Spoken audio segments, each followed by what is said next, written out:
8:52 p.m. Concrete walls. Steel doors. Armed guards. Mexico's most powerful drug lord steps into a prison shower. Cameras track him. Then, for 1 minute and 59 seconds, he disappears from view. When the footage returns, he's gone. No alarms, no chaos, no broken doors. Just an empty shower. Beneath it, a tunnel, 1.5 kilometers long, ventilated, electrified, engineered with rails and a motorcycle cart, built directly under a maximum security prison. And this wasn't the first time. It was the second. To understand how he did it, twice, we have to go back decades. After that disappearance in 2015, investigators would call it one of the most sophisticated prison breaks in modern history. But Joaquín Archibaldo Guzmán Loera did not begin as an engineer of tunnels. He began in the mountains. He was born on April 4, 1957, in La Tuna, Badiraguato, in the Mexican state of Sinaloa. U.S. federal court records and Mexican government files confirm his parents as Emilio Guzmán Bustillos and María Consuelo Loera Pérez. Badiraguato was not just rural. It was historically tied to opium poppy and marijuana cultivation throughout the 20th century. Sparse state presence, limited economic opportunity, mountain terrain ideal for concealment. Multiple investigative records show Guzmán entered organized trafficking networks during the late 1970s. He worked under Miguel Ángel Félix Gallardo, then the dominant figure in Mexico's Guadalajara Cartel. At that time, the Guadalajara Cartel coordinated large-scale cocaine shipments from Colombian suppliers into the United States through Mexican corridors. In April 1989, Félix Gallardo was arrested by Mexican authorities. Following his arrest, U.S. and Mexican intelligence assessments describe a fragmentation of the cartel structure into regional power blocks. One of those blocks would later be identified by U.S. prosecutors as the Sinaloa Cartel.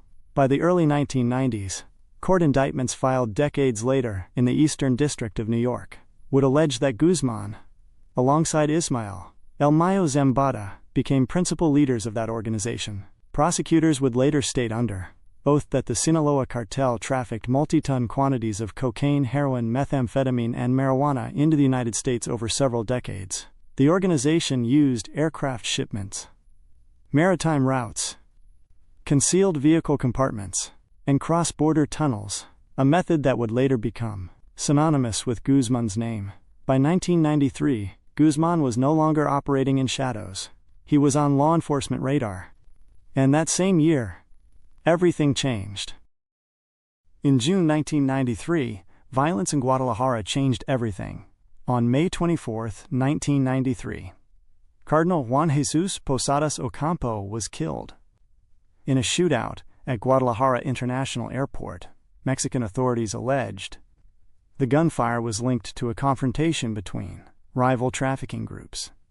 Within weeks, the pressure intensified. On June 9, 1993, Joaquín El Chapo Guzmán was arrested in Guatemala. Mexican authorities confirmed he was captured in Tapachula and extradited back to Mexico shortly after.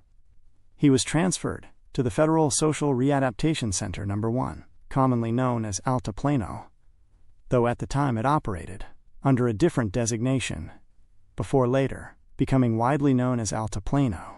In 1995, Mexican courts convicted him on charges including drug trafficking, criminal association, and bribery. He was sentenced to more than 20 years in prison.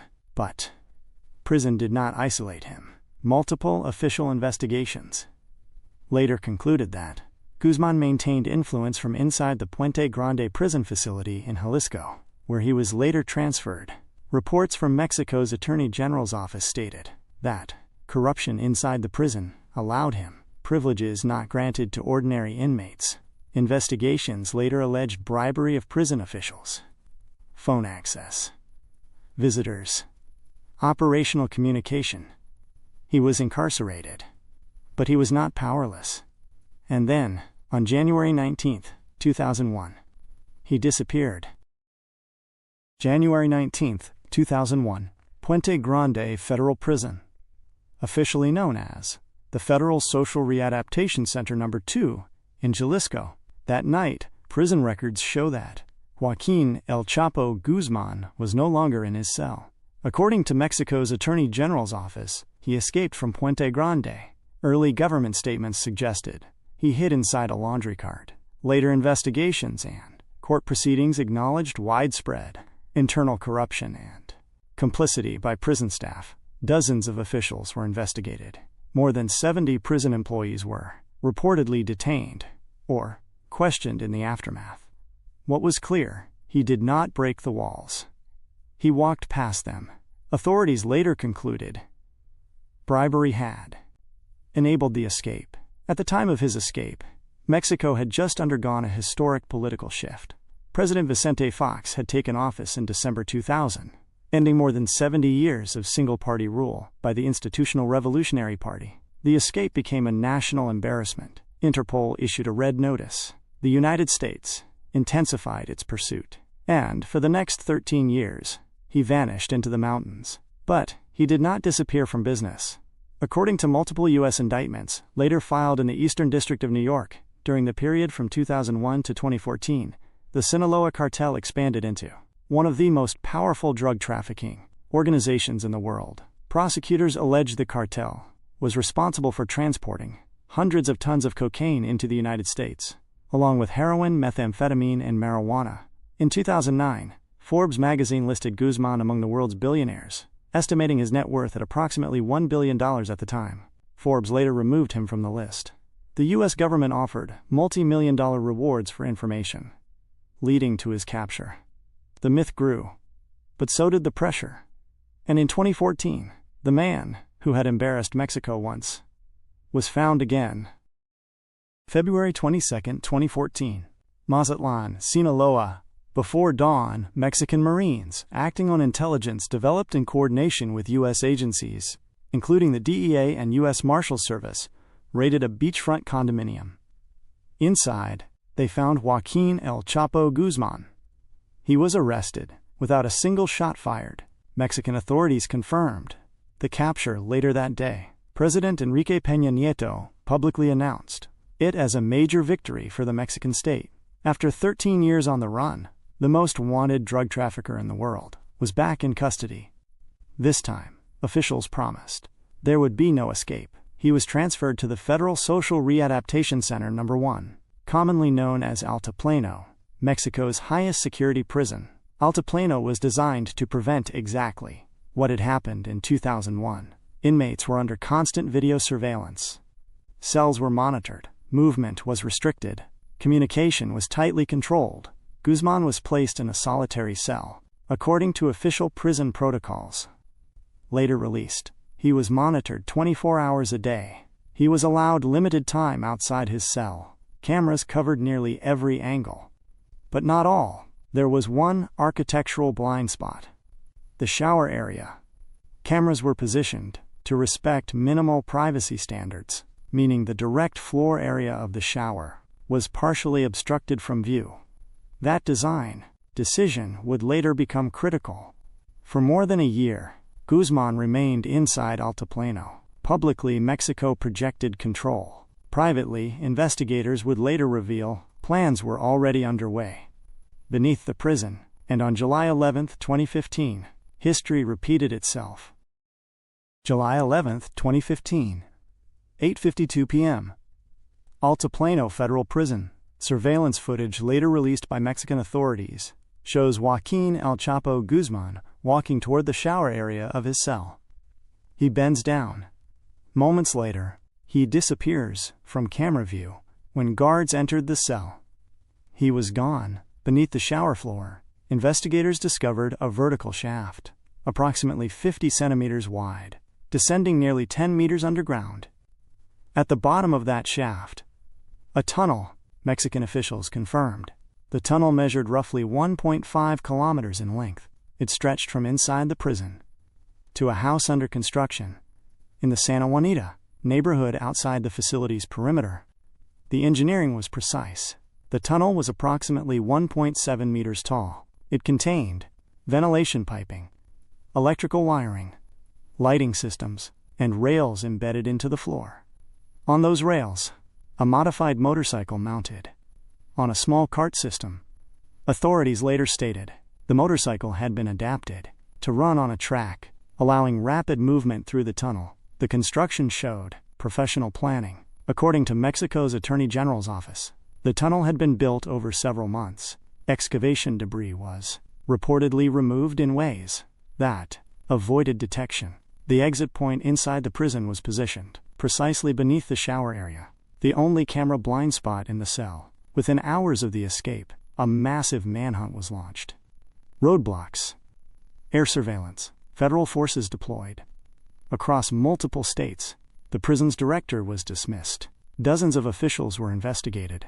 The incident was described internationally as a major security failure for the Mexican government. For the second time, he had not broken the prison.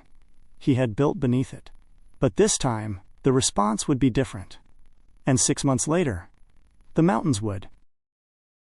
The manhunt after July 2015 was immediate and international. Mexican federal forces, intelligence units, and U.S. agencies intensified coordination. According to Mexican officials, electronic intercepts and human intelligence gradually narrowed his movements to the state of Sinaloa. On January 8, 2016, in the coastal city of Los Mochis, Mexican Marines launched a pre-dawn raid on a safe house. Gunfire erupted. Authorities later confirmed that 5 suspected gunmen were killed and several others arrested. Inside the property, Joaquín El Chapo Guzmán was found and taken into custody. He attempted to flee through a drainage tunnel connected to the house, emerging through a manhole before being intercepted and arrested on a nearby highway. Later that day, President Enrique Peña Nieto publicly confirmed the capture on social media. This time, officials declared the escape cycle was over. He was returned to Altiplano under heightened security. But diplomatic steps were already underway. The United States had active indictments pending against him in multiple federal districts. On January 19, 2017, exactly 16 years after his first escape from Puente Grande, Mexico extradited Joaquín El Chapo Guzmán to the United States. He was placed into federal custody and transported to New York to face trial in the Eastern District of New York. The courtroom phase would become one of the most closely watched criminal trials in modern U.S. history. And this time, there would be no tunnel.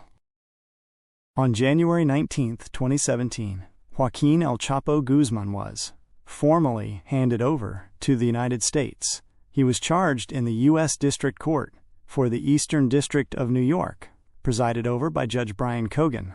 The indictment included 10 counts, ranging from continuing criminal enterprise to international drug trafficking, money laundering, and conspiracy to commit murder.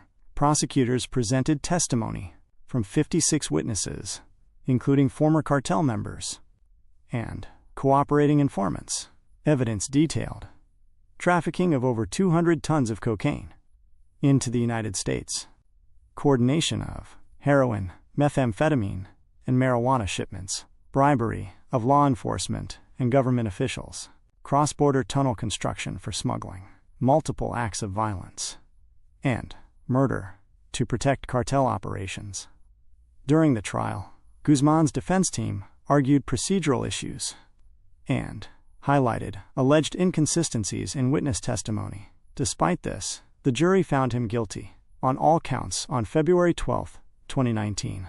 On July 17, 2019, the court sentenced him to life imprisonment plus 30 years, along with a forfeiture judgment of $12.6 billion, representing illicit gains in property connected to the Sinaloa cartel. The trial was heavily documented by federal authorities, and multiple court transcripts remain public, forming the basis for all verified details. After his conviction in 2019, Joaquín El Chapo Guzmán was transferred to ADX Florence, Colorado, the United States' highest security federal prison.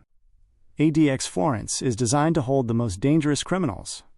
Inmates are typically confined to solitary cells for 23 hours a day, With extremely limited human contact, Guzmán's daily life is highly restricted.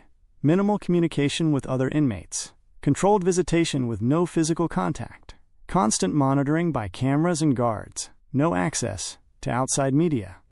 Beyond approved reading, prison officials have stated that the measures prevent any possibility of escape, unlike his previous 2 breaches in Mexico. Psychologically, this represents a complete reversal from his previous life.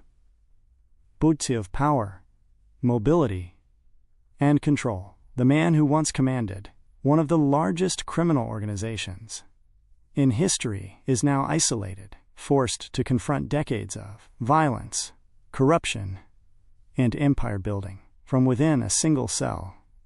International media and crime analysts continue to study his incarceration as a case study of extreme containment and justice for high-risk fugitives. This concludes the verified journey from mountain beginnings to the tunnels under Altiplano and Puri, finally, to life imprisonment in the U.S. Joaquín El Chapo Guzmán's story is not just one of crime and escape. It is a study in power, corruption, and the limits of law enforcement. He built tunnels beneath the most secure prisons in Mexico. He bribed officials. He orchestrated global trafficking networks. But even the most cunning criminal has limits. Today, Guzmán sits in ADX Florence, isolated, controlled, and removed from the empire he once commanded. The Sinaloa Cartel continues to operate, but the man who once led it is gone from the field. His escapes embarrassed governments, exposed systemic corruption, and captured global attention.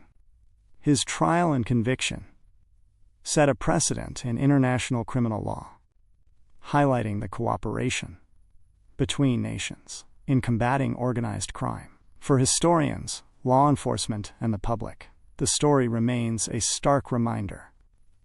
Power, when unchecked, can be extraordinary, but even the cleverest escape can be stopped. El Chapo's life is a cautionary tale of ambition, audacity, and ultimate confinement.